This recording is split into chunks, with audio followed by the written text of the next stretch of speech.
আজকের দিনটা তো কোনোভাবেই চলে গেল, আবার রাতটা শেষ হতে না হতেই সকাল হবে। তারপর আবার চিন্তা করতে হবে কি রান্না করব সেটা ভাবতে ভাবতে আরো 1-2 ঘন্টা চলে যায়। তবে প্রতিদিনের ডেইলি ব্লগটা আপনাদের মাঝে শেয়ার করতে আমার খুবই ভালো লাগে। বাঙালির আরেকটা জনপ্রিয় খাবার হচ্ছে ডাল ভাত, সেই সাথে থাকছে নিজের কিছু অযত্নের কথা, অর্থাৎ বলতে পারেন আমার নিজের কোনো যত্নই নেই।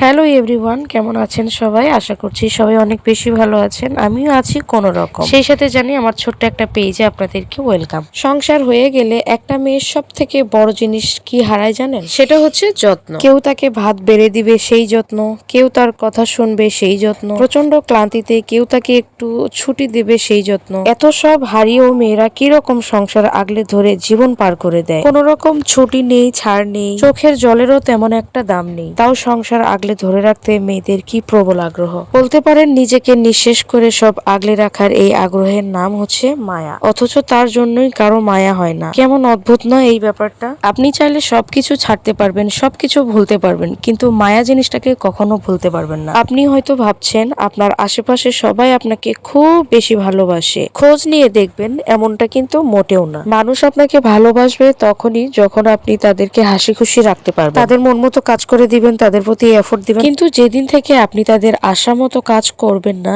এই এফোর্ট দেওয়া বন্ধ করে দিবেন, ঠিক সেদিন বুঝে যাবেন আপনি তাদের আসল রূপটা। কথাটা শুনতে খারাপ লাগলেও কিন্তু এটাই বাস্তব। মানুষ আমার প্রতি যেরকম এক্সপেকটেশন রাখবে, সেম এক্সপেকটেশন আমারও রাখা উচিত, তাই না? এখন মানুষ যদি আমার সাথে ব্যাড বিহেভ করে, তাহলে আমার থেকে গুড বিহেভ কি করে আশা করে তারা? আমার কাছে আচরণ অনেক ম্যাটার করে। আমি এটাও জানি জাজমেন্ট হওয়া উচিত না, আমি কাউকে জাজ করতে পারিও না, কিন্তু আচরণের দিক থেকে আমি একটু বেশি সচেতন। কারো আচরণ খারাপ হলে তাকে আমার ভালো লাগে না, সে যত বড় মানুষই হোক না কেন, দেখতে সুন্দর হোক, টাকাওয়ালা হোক, কিন্তু মানুষের আচরণ হতে হবে মানুষের মতো। যারা শুধু নিজের স্বার্থের জন্য নিজের দিকটাই ভাবে, তাদেরকে আমি আমার আশেপাশেও রাখি না। কথা বলবো তো অনেক দূরের কথা, যার সাথে আমার যায় তার সাথেই আমার চলে। ব্যাপারটা ঠিক এরকম হয়ে গেল না? যার সাথে আপনার যায় না আপনি নিশ্চয়ই তার সাথে যেচে যেচে কথা বলবেন না। যার সাথে আপনার যায়, যাকে আপনি ভালো বুঝেন, তার সাথেই তো কথা বলবেন, তাই না? নিজের প্রতি আমি বড্ড অখেয়ালি হয়ে গেছি, মানে কোনো খেয়াল নাই। নিজের প্রতি যখন যত্নের অভাব পড়ে তখন খেয়াল না রাখাটাই স্বাভাবিক। আজকে রান্না করতে করতে আমি অনেক কথাই বলে ফেললাম আপনাদের সাথে, তাও আবার নিজের অজান্তেই। জানি না আপনারা কথাগুলোকে কিভাবে নিবেন,